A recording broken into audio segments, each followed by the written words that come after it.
What's up, guys? What's going on? I'm Paul. This is Pauline Theology's daily devotional. Trust in Jesus Ministries. We're here to help you trust in Jesus more in everything that you do, every little aspect of your life. You place it in His hands. And if that's what you're trying to do, then you're in the right place, because what we're doing is going through the scriptures. We're reading daily, trying to see who Jesus is so that we can know Him more.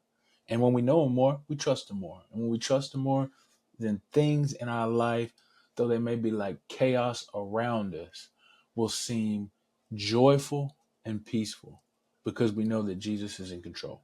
And that's one of the main things that we have been reading about in John, is that Jesus, God, the King of all things, is exactly that. He's the King of all things. He is in control, sovereign over every aspect of everything. And so I just want to bless you today with that word, but continue in our study. We're in John chapter 12, 31 through 33.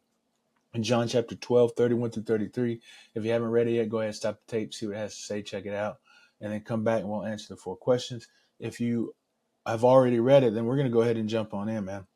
So what's going on in the scripture? That's the first question we ask. What's going on? It says, Jesus says this. He says that this is the judgment of the world, and that the ruler of this world has been cast out.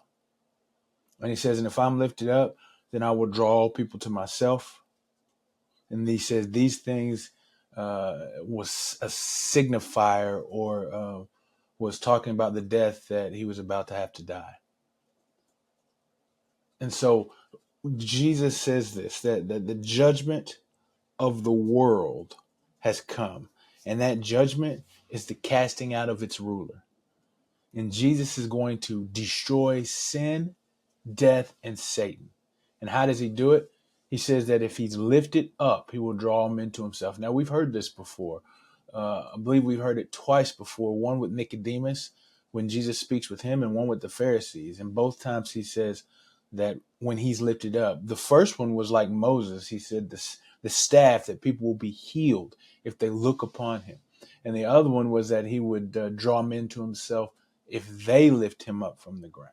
Or no, it says that if they lift him up from the ground, then they will know who he is. They will know who he is. And so these are big signifiers, or signs that Jesus is trying to explain. And finally, we get the full picture. We know that salvation comes because it was a picture of the staff in the wilderness, and people were saved.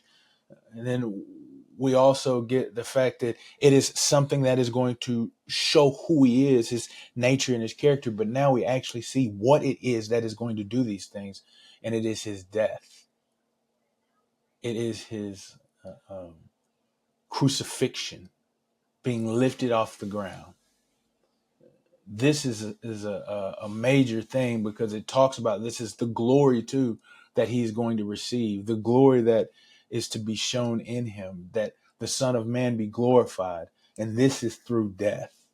And we've talked about this before. We've talked about how death is the pathway for glorification. The resurrection comes because the death happens.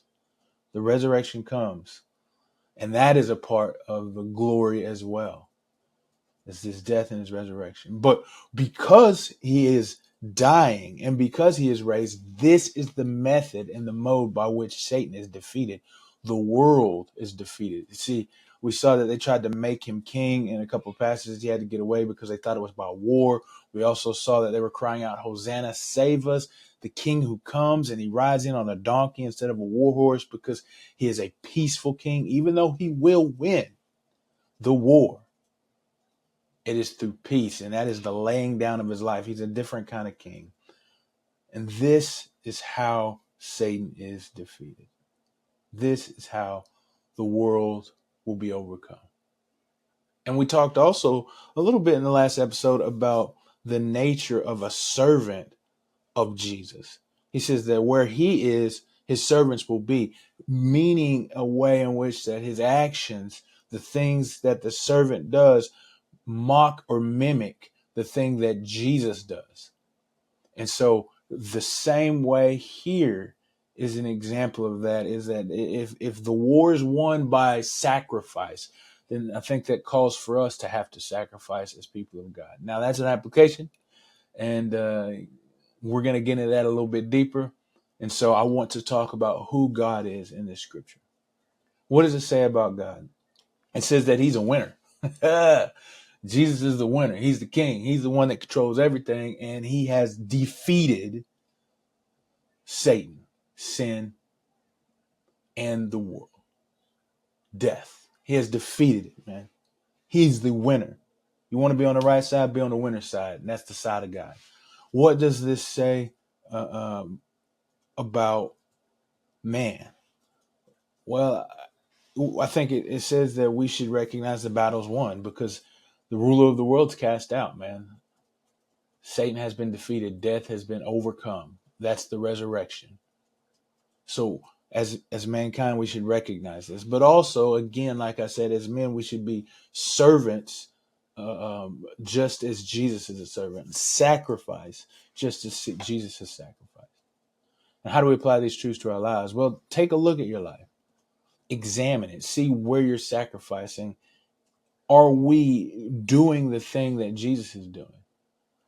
Are we loving people? Are we caring for people? But are we allowing ourselves to be humbled so that the war could be won? But then the last thing is this, man, is remain steadfast in whatever God has called you to. I know that things can be difficult and trying, especially when you're being humble and you're taking on the burdens and the weights of others, when you are seeking to elevate the status of someone else rather than elevating your own status. When you do those things, man, it's hard. It's tough. It's a rough life and it can be difficult. But recognize that glory will come because the battle is won. Jesus has defeated sin and Satan. As sin, Satan in this world try and overcome and overtake all of the things that we seek to do to help bring God's glory to this world. So know this, the battle is won. Be reminded of that. The battle is won. Hey, I thank you guys for listening, and I'll see you in the next episode.